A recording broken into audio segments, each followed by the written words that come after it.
another chance. You can have another chance. You can have as many as you like. No, no, no. I'm just not, I'm really not here. I'm somewhere else. But I love having people over, and I love seeing all of you. And I don't know what I'm going to say. I'm dangerous. You're dangerous. Yeah. She is. Well, I can tell you from firsthand experience, there are many times that I feel the same way and wonder that I'm not necessarily here, not necessarily present. Anyone else? Yeah. Look, I'm on a journey, an adventure, that this is almost like a big lab where the journey is toward really understanding myself, but in discovering myself, realizing my uniqueness, but also my part of something much bigger. Okay, well, that's And great. working toward, and when I look at the world, I easily get frustrated and angry to what I see. So looking at ways that if I can improve myself, maybe, there's a way I can work with others to improve the world. Well, what is it about the world that you don't like? I think that it's that we've gotten away from what the essence is of it's if unity and brotherhood and all that is what we're striving for, it's just the opposite. It's it's fear and control versus love and oneness or whatever. Well, that's what you just said brings me into an important point. Is the issue of self-determination. It's free will. This is the way that we chart our course through life. It is the use of our will that clashes with other people and when they use theirs. What they want is not necessarily what we want, or in the same way, or even this. We could argue about the same things and be saying the same thing and just be arguing anyway. We do that a lot. But in terms of the world, if you say that this is how the world should be or wants to be or get back to it, I mean, we've never been to that point in this world yet. So we're still trying to evolve to a place as a human race where we can get to a place of living harmoniously. Can I say something about that too? Is that I'm a strong believer that in this country, our country, was formed by people that had that idea that they could create, sovereign rights and the rights of the individual, but the rights of the individual also making up a really good country, a really good, that you could have both. You could have the individual rights and free will, but also you could have a government situation where everybody got along. We lost it, but I think that's what the intent was. Well, I don't know, man. I think the way I saw history was not quite from that perspective. I did not see a country where everybody got along. What I saw was they were trying to create a system or a framework where people could not get along and still be together, where they could allow people to disagree, where they could allow people to go their own way, and not have to toe the line and be told what to do or when to do it. That's how I saw it, and that's how I understood it, at least from the history that I've learned. But somewhere along the line, we have evolved to a concept where we want to try to take that individuality and fit it into a whole that sort of functions a little better and make ourselves fit. But I want to, before I get into the systemic issues here, I want to go back to your question. Yours had to do with a life that didn't seem to fit, or seemed that you weren't comfortable with your life. Now, when you're not comfortable with your life, what are you getting out of it? What are you learning about yourself when you're in that situation? I'm learning that the world as I see it can't be a good place unless I'm in a good place. Oh, why would you say that? Why would you make that kind of Because judgment? whatever I feel is what I give out. You're projecting that out in the world. Then. Mhm. So in other words, if you don't feel good about it, then about yourself, then you don't see the world in a very good light either. Right. Okay. Well, that is a filter that you are putting over your life Right. that's coloring how you're interacting with the world around you. That just I understand, agree. it's a filter. It ain't necessarily so. It's a perception from your standpoint. I do understand that. And- but I'm trying to get through it. That's exactly it. It's getting through it. The challenges of your life are not necessarily something to overcome. They may or may not be temporary. They may be a situation that continues on forever or for the rest of this life or through it in multiple lives beyond this. Or maybe just for a few more days.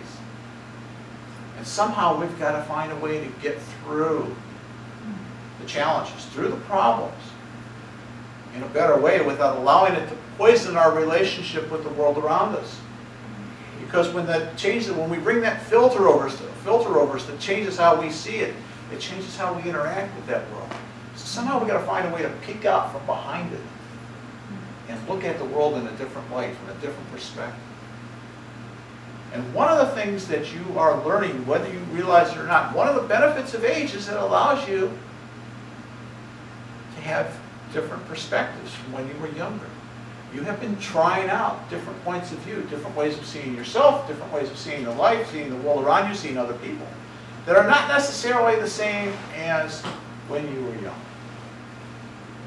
And I will suggest that the way you saw yourself when you were young was a whole lot different than the way you see yourself now. Even though you probably haven't changed any over those years, you probably see yourself different. It's very baffling though, because I know that I've been in that good place and I want it again, and I know that it'll come again, but I can't seem to make it happen. It's almost like I have to just wait for it to happen.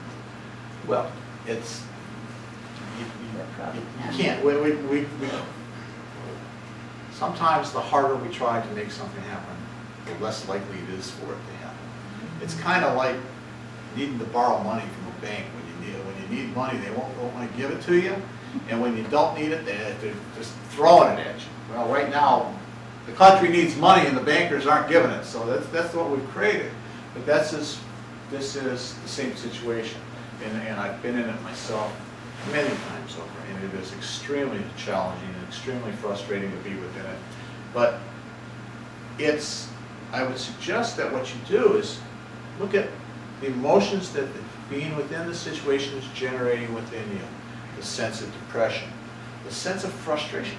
Why am I getting frustrated? Why is it that I have such an attachment to being out of this situation? What is it about this situation that's so bad? And this is one that Laura has been she's been driving home on me over these last few months. I've been in a period of forced activity. I'm not even supposed to be up and about until June. I'm not. My Chinese doctor put me on a very strict regimen that had me doing nothing. I wasn't even supposed to think. Literally, I'm told no TV, no talking, no talking, no walking.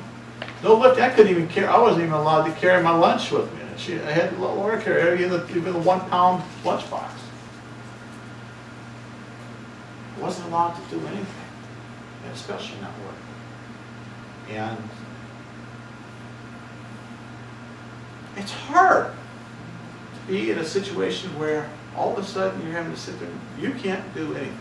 You can't take care of yourself. You're totally dependent upon somebody else. Story of my life. I know, I bet you have learned this. It's extreme, it's excruciatingly difficult. But Laura kept reminding me, she says, what's so bad about not having to do anything and sleep, being able to sleep all the time, or whatever you want to do. It was like, you don't have any worries, there's nothing you have to do. It was me that was imposing upon me the idea that I had to get back to work, I had to do stuff.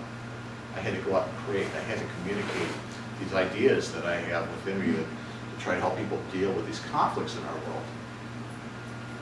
Yet, she was right and I was wrong. Can I ask a question? Do you think I'm glad this is on tape. You may never get this. I'm sorry. Yeah, that's why I'm laughing. do you think the wave is different from the ocean? To the wave Is different from the ocean? I believe the wave is a movement of the energy within a part of the ocean at a particular moment. But the wave itself is, the ocean is far vaster than any wave, no matter how large it is. Suppose I tell you that the wave and the ocean is the same. It's only water. Well, it's all the same material. It's only water. It's only The water. wave, the ocean is only water. It's only It's the hydrogen. same. It's only hydrogen Hmm? and oxygen and some saline and a bunch of fish. And the energy that holds them all together. We can look at it, and you're right, it's only water. And this is only my life. You see, we human, we are creating problems or whatever they are, issues for ourselves because we really do not know who we are. And once we come to the realization who we are, because as I said already there, the waves, the ocean is only water. And when man realizes who they are, then they'll be able to see more clearly and understand more clearly who they are and why they're here. They're the same that is repeated over and over and over. Man knows that itself. I don't disagree with you one bit. Knowing ourselves is absolutely the first step in creating peace in your life. I just thought of something that you kind of led me into this thought. 6 or 7 years ago, my son lost his job. And he called me up and he was very upset that he had lost his job through no fault of his own. The shop he was working in was closing down. And I said to him, you don't have to worry. Your father and I will never let you starve. You know, if you need money, we'll give it to you. And he said to me, you don't understand, Mom. I need a purpose for getting up in the morning. And that was so succinct what he said. Yeah, that's what it's all about, a purpose. It's all about, for those who need a purpose to get up in the morning. Remember, we're all different. If that's how it is for you, that's okay. But isn't that part of our drive? It doesn't necessarily have to be that way. It doesn't have to be that way. You are creating a life that is bringing you the experiences that you want. And part of what if you want a purpose-driven life, then that purpose is going to drive you. Not you driving the purpose. And especially not the experiences that come to you as you are pursuing the purpose. Now see, one of the things that I think is a real misnomer is this concept of a life purpose. That we're here to go do something. We can do just about anything we want. Or at least we can set ourselves about trying to do it. But the idea of having a purpose is somewhat of a misnomer because it is the effort of going about that sense of purpose that creates the experiences of our lives. It is what happens to us along the way that is important. It is the people that we meet. It is the hurdles that we overcome or don't. It is the sense of community, of teamwork, of people coming together to help us achieve that, or fitting our purpose into a grander purpose that are important. Life is not about your purpose. Life is about experience. It's all about the experience. And the question now with your life is, what are the experiences you're creating for yourself? And more importantly, if you are concerned with trying to bring more peace into the world or change the world that you don't like, that there's some aspect of the world you don't like, what are you creating for the experiences of others? But if you don't have a purpose, what do those experiences matter? They You matter know what I'm whatever you decide they matter. That's a self-judgment that you're making. Yes, but That's- I think it's, Why judge it? because I think it's wise, Okay. whether it's And mine or not. And that's the kind of life that you want to have for yourself. That's okay. That's great. I'm not I don't I'm not see judging the it one way or drive. another. Many people live with a sense of purpose. I live with a sense of purpose. But I understand that my sense of purpose is not the reason I'm here. My sense of purpose is what I do to contribute to the whole. The experiences that I take contribute a whole lot more to the whole than as well as to me, than whatever I accomplish working toward that purpose. Yeah, maybe I didn't express it. I think that's what he was saying, and as I took it, it's not the drive, it's the, I want to have a reason to get up in the morning. I want to know that there's something I can do to contribute to the world, As well, to humankind. and there is this sense of wanting to contribute that many of us feel. Many of us feel it, and it's a sense of wanting or needing to add something, to either leave a legacy or make a difference in our world, or to find our place within the whole and play our part of the tune of whatever humanity is trying to accomplish. And that's great. There's nothing wrong with it, but it's like the musician that goes to the concert. He's got a life outside of that. He's not playing the concert all the time. And your son if he wants to be that way, that's great. And believe me, I've been there. I know for myself, I've been a type A personality for most of my life. In fact, I probably still am. But I've learned to live with it. And that has at times been making me a very hard driving person that tries to make things happen. Yes. Oh, okay. When you say about the musician, when he's playing, he doesn't know how many people he touched because they don't come up and tell him what you've done in your life. It's like Pauline doesn't know, and Sandra doesn't realize. Sandra and Chuck don't realize how much they give out of themselves. They're very important in our lives. You touched on a lot of things. I can't remember everything. One, I'm going to have my eyes checked because I've been seeing black. Me too. Something hazy. It looked like a footprint. It scared the heck out of me. I wrote it down. April 11th. I woke up and I saw black, like exclamation points. The other thing is, I'm getting along with people. I think it starts with our families because who had, it's a father knows best kind of family. Yeah. We all had dysfunctional families, and it starts in you have a brother or a sister or somebody that you don't trust, or an uncle or somebody. When you start learning how to maneuver as a child, we all grow up, we start out in life trusting. You said to go back in our beginning. We trusted everyone, and then we found out that's not to be done. What's a dysfunctional family? Exactly. I mean, we have this.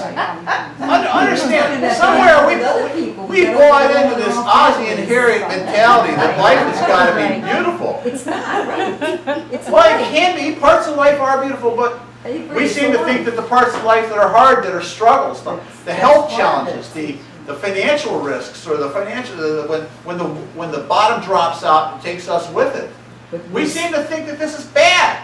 No, it's a learning We process. superimpose Right. a value system that And you, Laura, you remind me of Helen Keller, and she was my role model.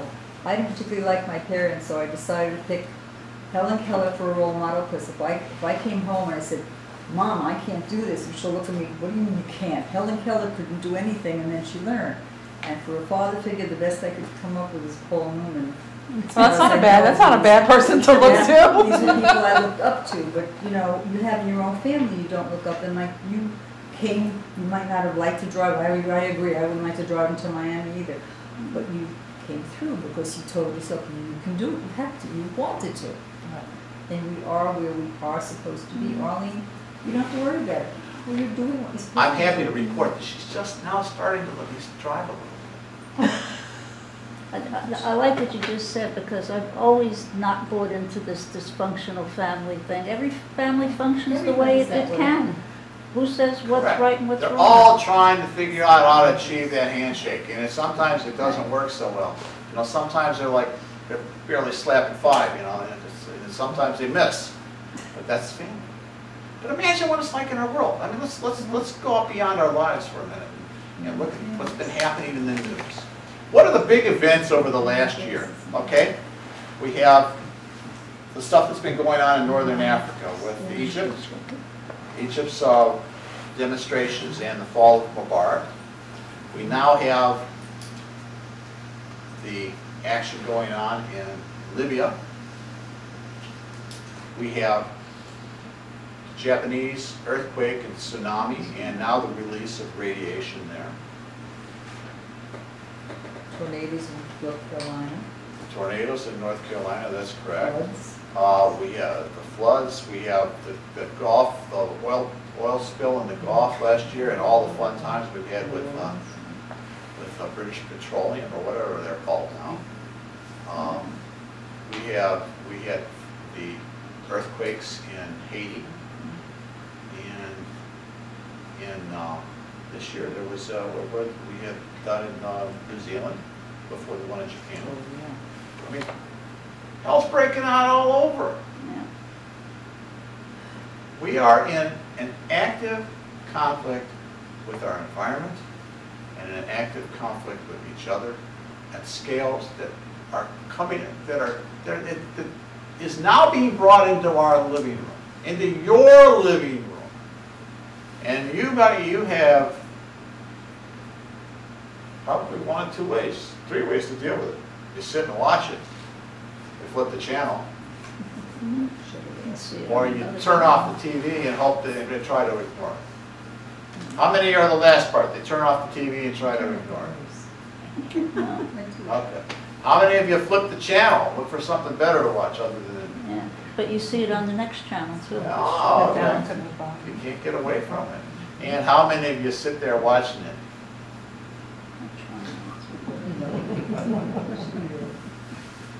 Okay.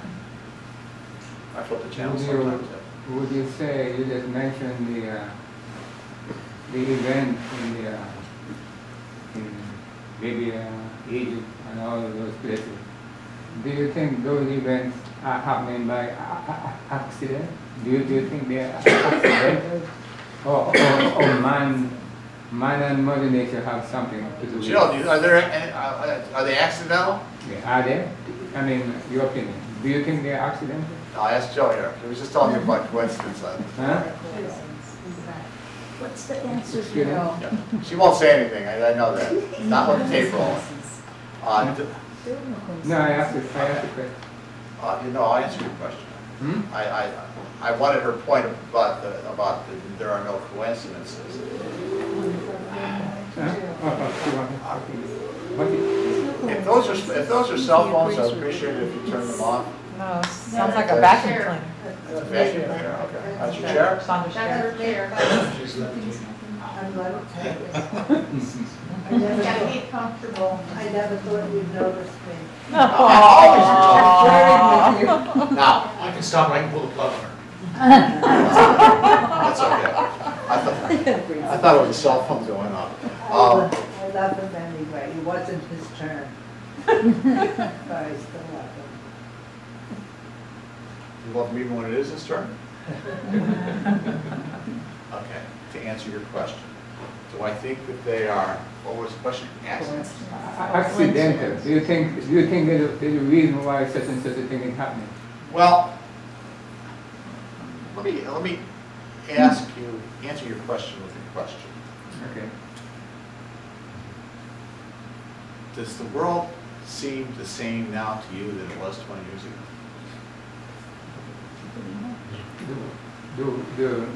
Does the world seem the same now as it was 20 years ago? Well, physically we have had change. The land have changed, landscape have changed. Another thing, through volcanoes Well, I'm human trying to say beings- The yeah. answer, what I'm saying. Okay, let me ask you another question. No, I was saying this, you The started. answer first. It is the same as 20 years ago. We had a problem real estate, jobs was scarce. I remember my boss's husband lost his job. She finally fired me to put him in work for 6 months. With all his degrees, he couldn't get a job. Money was tight, the rates, the banks were in problem. 20 years ago, yeah. We were at Does war. it happen every So nothing's day? changed, so nothing's changed to you? I want, Nothing. things are Nothing has changed. technology The has more changed. things change, the more they stay the same. You know the Dylan song, times they are changing. This time they are changing. You go back 20 years or whatever, I think the big difference now is that almost every paradigm is shifting. Every institution, government, schools, the world, the financial situation, but they're shifting. And I think, and I have a question for you too about Egypt, Moira. I think there is an increased consciousness, and I think it's spreading around the world. And the increased consciousness is, there's a sense something is wrong. Maybe they don't know what the right thing is, but there's a sense of something ain't right. You know, the times are changing and something ain't right. Okay. Now, the question I have for you, because I don't know, but I think in our country, we elected Obama because we were saying things aren't right. Now, it didn't fix anything. That's right. And, Changed. you know, I contend that maybe we need to be more uncomfortable. The people in Egypt were when you reach the level that you're that uncomfortable, you say not only are things not right, but they've got to change. Well, I don't know, are we too comfortable for Okay. our country to Not change? anymore. I don't know. I don't think so. I see it a different way. I see tremendous change that has occurred over the last 20 years. I see that human nature is very much the same. People still do bad things to each other. But I see more instances of people caring about others on a wider scale than I've ever seen before. I see people responding to some sort of a force, whether it's consciousness or whether it is seeing how others are living and wanting it for themselves, or just being dissatisfied with the conditions they're in, just being fed up and not going to take it anymore. Whatever it is. Hold on. Let me make this statement. And I see these changes, these forces that are occurring in our world. They are coming together at a time of tremendous technological advances. Advances in how we can live, but not only how we can live, but how long we live and healthy we live, but also in terms of how we can interact with each other. We can sit and communicate. We can communicate with people on the other side of the world in ways that we couldn't have even dreamed of 20 years ago. And what's creating this we'll call this wave of consciousness, if you will, is interacting with this runaway technology that's creating a perfect storm that is eroding the foundations of our society. It's eroding the systems and institutions. It's showing us the cracks that were always there, but we kind of were able to ignore them because they weren't staring us in the face all the time.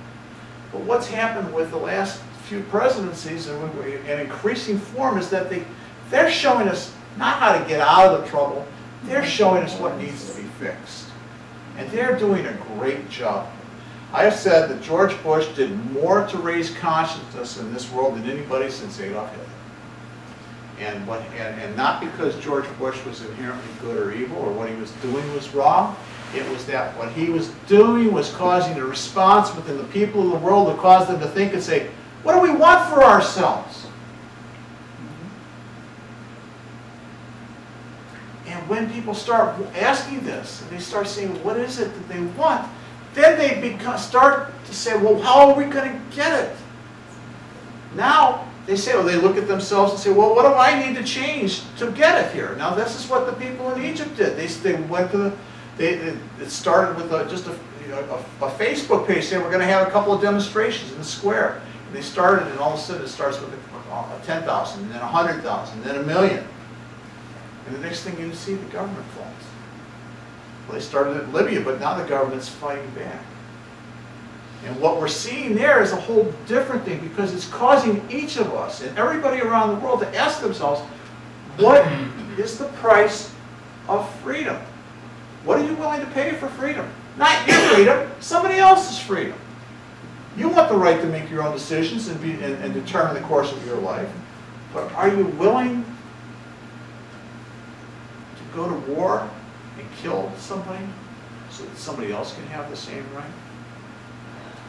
Are you willing to put your money where your mouth is and watch the price of gasoline go up to the point that you can't afford to drive your car? Or to run more debt on the national debt clock because we can't afford to pay for what we are doing over there? We can't afford to pay what we're doing over here, much less over there. What's happening is people are having to now face these choices that they never had to face before. So I see these changes are happening as a good thing. They are causing us conflict within ourselves, as well as with the world around it. The conflicts in the world are coming to us and saying, they're not just their conflict, it's our conflict. How many of you looked at the Libya situation and thought, boy, maybe we got to send somebody in there and stop this killing, stop Gaddafi before he kills? Did anybody think we should? Come on, be brave. Be brave. Only 4 of you? Okay, 5 of you. Okay, that's it. And all the rest of you thought we shouldn't? And how many of you thought we shouldn't? Just sit on the sidelines and let them kill everybody. Okay, one. We're in 3 wars already. Okay. Well, no, I understand the thought. I'm not judging either way. I want you to acknowledge where you were. I don't care where you were. What I want you to do is acknowledge to yourself where you were and what was going on inside of you. Because I can tell you for myself, I was on both sides of the issue. When I listen to when I see these fights, it's not, to me, it's not picking a side. It's all part of me. And I suggest that within you, you will find that there's a little voice inside of you that says, yeah, I can see the value of that. I see the value of this, and now you've got to try to reconcile it within you. And this is what's happening. This lady had a question first. No, I was just going to say, back to one of your earlier questions, I think the technology, but you mentioned a little bit of that, puts all of these events right in our face. Where 20 years ago, you would hear about something happening over there, but now with CNN and Fox News and all of these different things, it's right in your face. Thank God for Al Gore. You see the people in pain and agony, you know what I'm saying? So it's real. It's right in your face, so it That's challenges you to take action. And I can't read your name tag. And me? Yes. Oh, Joyce. Joyce. Okay, Joyce. You had a question? Happy birthday to me, it's Joyce. When you say about Libya, I looked at it your way both ways because I thought somebody should stop them, but how would we feel if Libya decided they didn't like what our president or whatever was doing, and they interfered in our life? So I had mixed feelings too. How do you feel about it now? I have a question more in the So I want to stay on the subject here for a minute. Number one, I've never understood with all of these governments why somebody inside the government didn't shoot the guy in the head. Which But guy? The one at the top of the government? Any of them. You mean like the Obama? Huh? No, they're talking about No, Libya. no, no. I think The they're talking bad about guys. Libya. But the other side of that is my first reaction when this thing started in Libya was, please don't let us get involved in another country's problems, because the world already has a bad view of us, and it's only going to get worse. This stuff is all going on behind the scenes. But aren't their anyway. problems our problems? In a way, yes, but it's, you know, that there are people behind the scenes. So we're supposed to let them just be killed or die or starve to Well, death? it's not our war. What about the ones over the Ivory Coast? We should let them die too, right? I'm not saying that. I'm saying it's their war. They have to take care of themselves. We can't take care of ourselves. Come on, who wants to argue with me? That's what I put. When we, everybody assumes, especially our government, that any uprising is going to result in a democracy? What if But it that's results right. in Muslim Yeah. law? Would people still have felt that we should have, because that's a very real possibility. Oh. And it's also an idea of our interest. We didn't go into some of the African countries because we didn't have a real interest there. That's Well, there's right. oil We want here. it. All right, That's right. so- You know, what's the reason for the decision? All right, let's bring it a little closer to home. Let's go to Wisconsin. Yeah, let's. Come on, I want to hear some of you about what's going on in Wisconsin. How many of you were happy that that the demonstrators took over the State House and were doing all of what they were doing? 1, 2, that's it. And how many of you thought they was way out of line, and the governor and his cronies were right in trying to change the laws and shift the discussion and disempower the unions? How many of you thought that was correct? Of course. I thought that too. That too. Oh, okay. Okay. The unions have become too powerful, and yet I agree with their point of view. It's just that it's too much. That's one of the reasons we have the economical problems we have now, because the unions have gotten so many benefits that we can't afford to pay. How many of you don't believe that? Well, Go ahead. I think the hardest thing in the world, in this not the world, in this country is to be a moderate. And Wisconsin is a perfect example. I grew up in Pittsburgh. I want to hold that against you. I'm from Cleveland. Uh-oh. Cut him off. Next. You'll be able to relate to this. I grew up at a time when the unions were absolutely necessary because the steel workers and the miners would have Yeah, died. but that's not the And way they were anymore. dying. Then I They're reached still a point dying, where I had miners are friends. still dying. You know, I went to Pitt. They guys got summer jobs. Their fathers would complain because they had to take 10 weeks of vacation every 2 years, whether they wanted to or not. And about 2 years later, U.S. Steel announced that they were buying their steel from Korea and they were closing the steel mills in Pittsburgh. Now, a moderate would say, I can see both sides of this. There's some great things, there are reasons for a union, but also here's situations. But why is it in our country a moderate is seen as weak, a moderate is seen as wishy-washy? I mean, I have this discussion all the time. If you give an inch, it's capitulation. It's a sign of weakness. It's like Israel and Palestine. You can't acknowledge that you might want to have peace. If you give an inch, then you're capitulating to the enemy and whatever. As a moderate, it's very frustrating because I feel that you have to be strong to be a moderate to look at both sides. And Wisconsin, the reason I'm mentioning this, Wisconsin, I think, is a good example of that. You have a government that kind of has run amok, and you have the unions that have run amok. The solution is probably in the middle somewhere, but it seems like it has to be one or the other extreme. Did you raise your hand saying you agreed with me?